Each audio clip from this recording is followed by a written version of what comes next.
हरि ओम आत्मी भक्तजनों सब प्रेम जय श्री हरि ओम एम ओम जय माँ सरस्वती।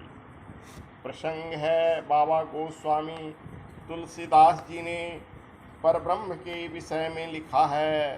ईश्वर साकार भी है, निराकार भी है।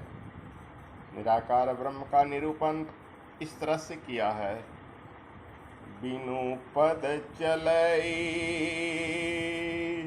सुने बिनु काना, बिनु पद चलई सुने बिनु काना, कर बिनु करम कर विधि नाना।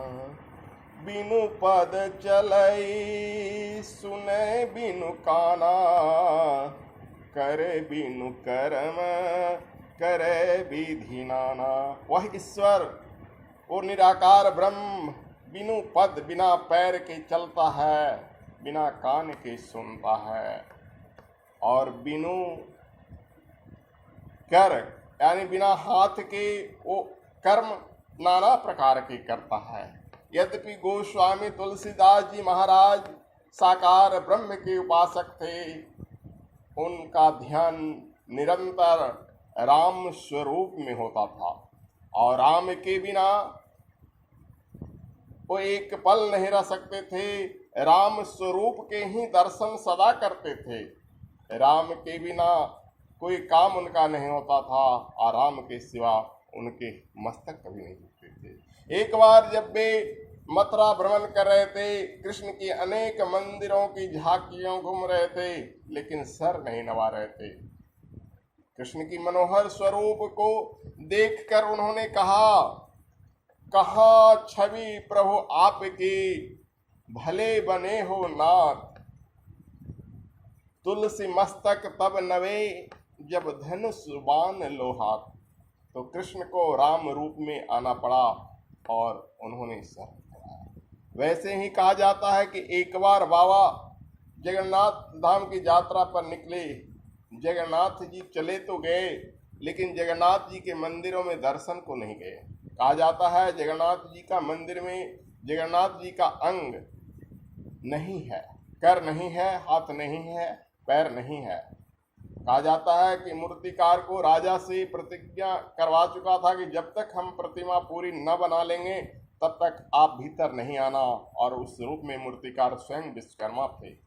बहुत दिन हो गया, महीनों दिन हो गया, लेकिन भीतर एक दिन खटखुट का आवाज नहीं आ रहा था, तो लगा कि पता नहीं मूर्तिकार मर गया या कहाँ गया।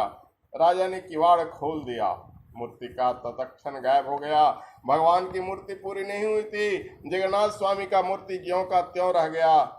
तो वो प्रतिज्ञा थी विश्वकर्मा ने करवा चुका था राजा के, उसी तरह से उस प्रतिमा की पूजा आज भी होती है।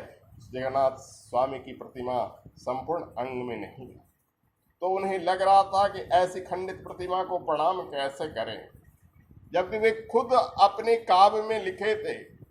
कहा जाता है कि जगन्नाथ स्वामी जी तुलसीदास जी बाबा भूखे थे, उनके लिए एक थाल में भोजन लेकर आए, अब बोले बाबा खा लो, और उनके अंतर ज्ञान में उन्हीं की चौपाई को दोहराए।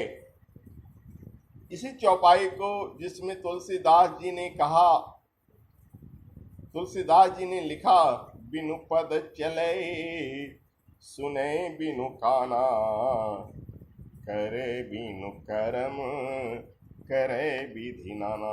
जब वह बालक जो स्वयं जगन्नाथ जी थे भोजन देके चला गया, अकस्मात गायब हो गया, तो उन्हें जगन्नाथ स्वामी का दर्शन हुआ, और उसके बाद उनको इस चौपाई का बार बार निरंतर आभास होने लगा, और उन्होंने अपने भूल पर प्रायश्चित की और जाकर जगन्नाथ स्वामी जी के मंदिर में दर्शन किए, मस्तक झुकाए, क्योंकि वे खुद लिख चुके थे जो वह परब्रह्म निराकार है, साकार है, उसे अंग प्रत्यंग की जरूरत नहीं होती है। वो बिना कर्म के, बिना आँख के, बिना कान के देख भी सकता है, सुन भी सकता है, और बहुत प्रकार से कर सकता है।